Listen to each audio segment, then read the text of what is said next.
crypto lacag lagama sameeyo waxa faa'iideysid iyo waxa qasaaraysid waa inay kala badan yihiin mar walba oo ay badnaato waxa aad qofka maanta faa'iid buu galayaa isa kala wadaca mid kale uu galayaa shanta qalad ee ay sameeyaan dadka ku cusub tradingka waxaan kula wadaagi doonaa shan qalad oo aad sameynaysid ama aad samaysay haddii aad ku cusub tahay tradingka saaxiibayaal qofka markuu is leeyahay trade below wuxuu la kulmi doonaa ama la kulmi karaa caqabado aad iyo aad fara badan muuqaalka marka waxaan kugu sharxi doonaa sidii aad iskaga ilaalin lahayd qodobadaas uguna bedeli lahayd qaab positive ah suuqan markii la joogo tradingka runtii wuxuu soo celiyaa income ama dakhli aad iyo aad fara badan haddii marka qofku uu fahmo habka ama xeeladaha maaragtay tradingka looga xamaasho runtii wax fara badan ama wax badan ayuu maaragtay ka baran karaa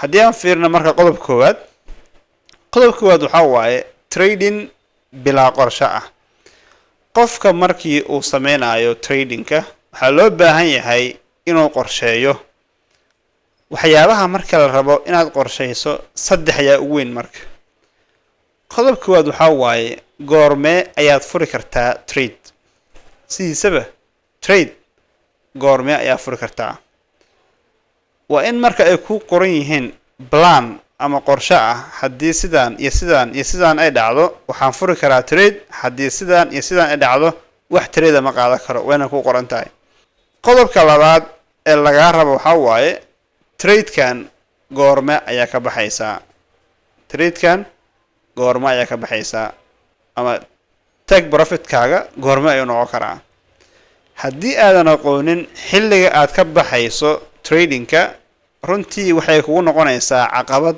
aan caadi ahayn waa adigoo raacay bus ama bus station adigoo ka raacay baskaasna maaragtay meel aad uga degayso aad aqoonin waa iska saarnaahayda marka meeshaad ka timid ayuu kugu soo laaban karaa oo kula dhaafi karaa suuqa marka sida ayuu kugu noqonaa marka qodobka saddexaad ee muhiimka ah waxaa waaye imise ayaad khasaaro ogoshahay stop losskaagu imise ayuu noqonayaa haddii aadan aqoonin marka waxa aad khasaarayso waxay ka dhigan tahay ma taqaanid waxa aad faa'iidayso inta aadan furin tradeka waa in la helaa risk calculation yacni khatarta ama halista aad gelaysid waa inay noqotaa mid xisaabsan tusaale waxaan khasaarayaa intaas waxaan faa'iidayaa intaas waxaa jira marka waxa la yiraahdo risk reward ratio oo ah halbeega khasaaraha ama faa'iidada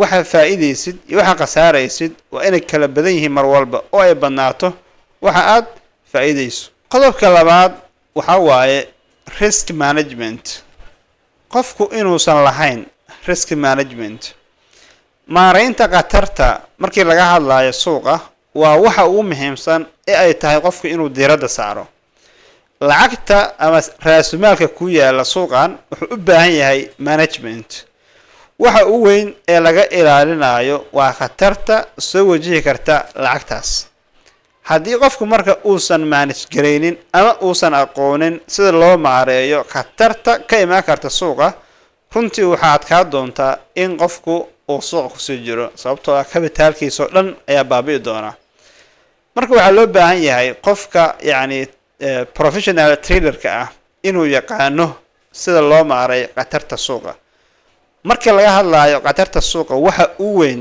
ee khatarta lagala dagaalamo waa kabitaalka raasumaalka qofka uu la yimid ma haysan karaa qofkii waxba faa'iidan laakiin lafihiisa khasaaro ma ka ilaalin karaa waxa ugu weyn laga hadlo waayo sidoo kale waa inaad taqaanaa halkii trade ama positionka aad furaysid waxa khasaarayso iyo waxa aad faa'iidayso tusaale waa inaad ku caddahay 1% oo loss ah 3% ama 2% oo profit ah waa inaad ku kala caddahay marka waxaa la rabaa inaadan dhaafin 1% kaas losska ah ayaa loo baahan yahay sidoo kale marka waxaa loo baahan yahay marka trade-ka aad furaysid imise ayaad gelaysaa risk sidoo kale ber trade imise aad khasaaraysaa waa inaad taqaanaa iyadana haddii marka aad aqoonin wareer fara badan ayaa kugu imaan doona kabitaalkoona sidaas ay ku baabi'i doonaa sidaas ayaana soo qoobixi doontaa kadibna waxaa leedahay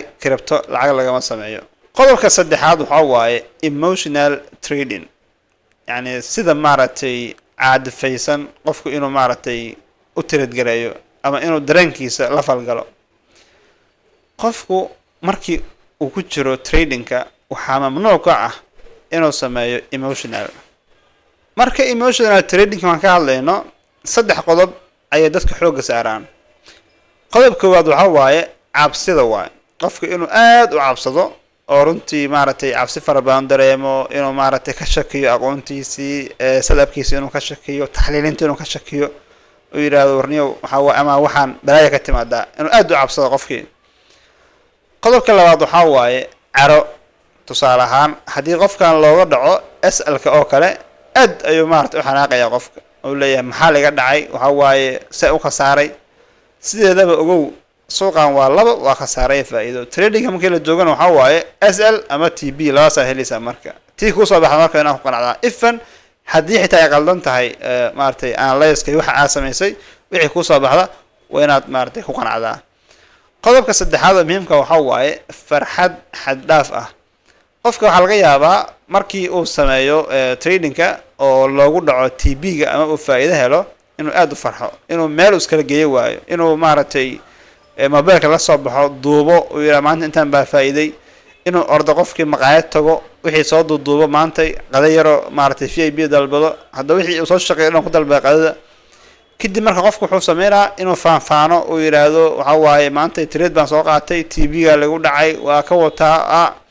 lama rabo waxaas. waxaa loo baahan yahay qofka inuu maaragtay markii uu faa'iido iyo markii uu khasaaraba isku mid noqdo, labadaas qaybood markii la joogo. sababtoo ah mar walba oo aad emotionalkaaga maaragtay control weyso oo aad maaragtay xadaaf noqotid dhibaato fara badan ayaa ku imaan karta. marka waxaa la rabaa berri khasaaro ayaa imaan karta, maanta waa faa'iiday. marka waxaa la rabaa in labadoodaba isku mid ay kugu noqoto oo qof caadi aa noqotid. haddii marka take profit ay heshid u arag inaad maanta faa'iido un, haddii aad khasaartid inaad maanta khasaarto u arag. intaas aan ku kaataa la rabaa. marka emotionalka waa inaad iska ilaalisaa, cabsida faraha badan, carada faraha badan iyo farxadda xad dhaafka. saddexaas waa inaad iska ilaalisaa. qodobka afraad ee muhiimka waxaa waaye overtrading. overtradingka waxaa waaye tradyada faraha badan ee qofku maaragtay u baahnayn. qofku maanta trade buu galayaa, SL-ka laga dhacaa, mid kale uu galayaa, TB lagu dhacaa, mid kale uu galayaa SL-ka, mid kale TB. looma baahna waxaas. trade-ka yani maaragtay faraha badan sidiisaba waxaa waaye qofka uma fiicno, ifan hadduu xitaa faa'iidayo. sababtoo ah haddii maanta laba trade aad gashid, laba trade lagu dhaco TB-ga, beri haddaad laba trade gashid SL-ka laga dhaco ma istaagaysid ilaa TB-ga laga dhaco. marka overtradingka waxaa waaye caadi ma ahan, khatar fara badan buu leeyahay, waa inaad iska ilaalisaa. sideedaba waxaad ogaataa markii laga hadlaayo tradingka mar kaste janiska tradeku ma taagna. waxyaabaha cajaa'ibka waxaa ka mid ah dad fara badan ayaa waxay qalad ka fahmeen daily trading, markaasuu maalin walba screenku ag fadhiya saas u fiirina. waxaas lama rabo. tradingku sidaa uma shaqeeyo. tradingku waxaa waaye fursad maantay ma helaysaa ayuu ku shaqeeyaa. haddaad haysan iskaga tag meesha. marka caadiyan waxaad ogaataa ifan haddii xitaa tradeyo fara badan oo janis arkaysa asu qaadan, sababtoo ah balaankaaga ama qorshahaaga ayay jebinaysaa. kadibna waxaad noqonaysaa qof maaragtay lugtaha furan oo meel walba ku dhacaysa, SL TB aa u dhexeeya maantoo dhan. xitaa waxaa waaye trading journalkaaga ku baaba'aya meesha. marka waa inaad iska ilaalisaa overtradingka faraha badan. qodobka shanaad waxaa waaye waxbarasho la-aan iyo lacag raadis aad u daran. qofkii isagoo waxba baran ayuu haddana lacag raadinayaa. waa problemka hadda u badan ee na haysta haddaan nahay Soomaali. qofka markii uu tradingka ku jiro waxaa laga rabaa inuu la yimaado 4 qaybood inuu la yimaado. qaybta koowaad waxaa waaye waxbarasho joogto ah. qofkaan in waxbarashadiisa ay noqoto mid joogto ah. tusaale course baa qaadatay, course-kaas inaysan ku ekaanin maaragtay aqoontaada oo dhihin warniyo course baan qaadatay igu filan. aniga hadda la hadlayo everyday waxbaan bartaa.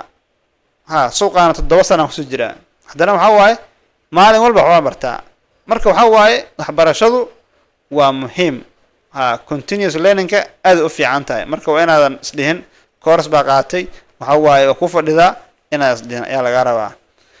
qodobka labaad waxa waaye practice joogto ah ee la timaadid practical joogto ah waxa waaye suuqida ku jirtaa inaad yani practicing samaysid wax fara badan baartid maxaa soo dhacay maxaa dhici doona waxaas la isgaraysid maartay practical badan joogto ah samaysid maartay strategy si gaar ah maartay ishag ku shaqeynaya aad maartay ishag tabaqdid waxyaas oo dhan laga rabaa qodobka saddexaad waa demo account marka laga hadlayo teamka reforecast aad u yaqaana teamka crypto waxa waaye aad ugu badna hadda lagu soo kordhiyay exchange-yada marka anigu sideedaba kuma taliyeen in lacag fayga qaatid kuma taliyeen kaliya waxa sameeysaa in aad chartiga backtesting aad iyo aad u xoog badan ku sameeysid oo aad wixii la soo dhaafay aad u fiirisid maxaa soo ka shaqeeyay maxaa shaqeeyaynin inaad aad u kala waatid dan capital yar $100 $200 ku bilaabo boqolkaas dad yani 500 ka dhigtid ama 200 500 ka dhigtid 500 waxba ka dhigi kartaa 1000 waxba ka dhigi kartaa 10000 waxba ka dhigi kartaa taas waa in ogaataa qodobka u dambeeya waxa waaye markii aad sameeysid saddexdaas inaad waxbarashada joogtada wadid inaad practice joogtaysid inaad maaragtay backtesting sameeysid qodobka u dambeeya ka dhalan waxa waaye khibrad experience ina hesho qodobkaas marka wuxuu ka saacidayaa inaad noqotid qof khibrad leh suuqa maaragtay xaaladiisa og maaragtay maantay haddii jaanis jirin og qof yani sal fadhiya xididaysay adkaystay maaragtay hargiisu adkaaday ayaa noqonaysaa qodobkaas waa runtii maaragtay qodob aan la iska helin waayo qofka markuu soo jabo oo maaragtay soo garaafoobo soo kufo maaragtay in badan waxa waaye meel badan laga soo qaniino kadib ayuu heli karaa khibradda marka sideedaba wax sahlan ma taas waa in ogaataa marka saaxiib yaal maanta 5 qodob ayaan in la wadaagay waa 5 qodob aan isleeyahay dhalinyarada ku cusub tradingka aad iyo aad ayuu anfacayaa saaxiib yaal muuqaalkan like saara saaxiibadeen la wadaaga youtube-ka subscribe saara gambalaalka furo si ay ku soo dhacaan muuqaalada ugu horeeya ee aan soo geliyo aad ma santiin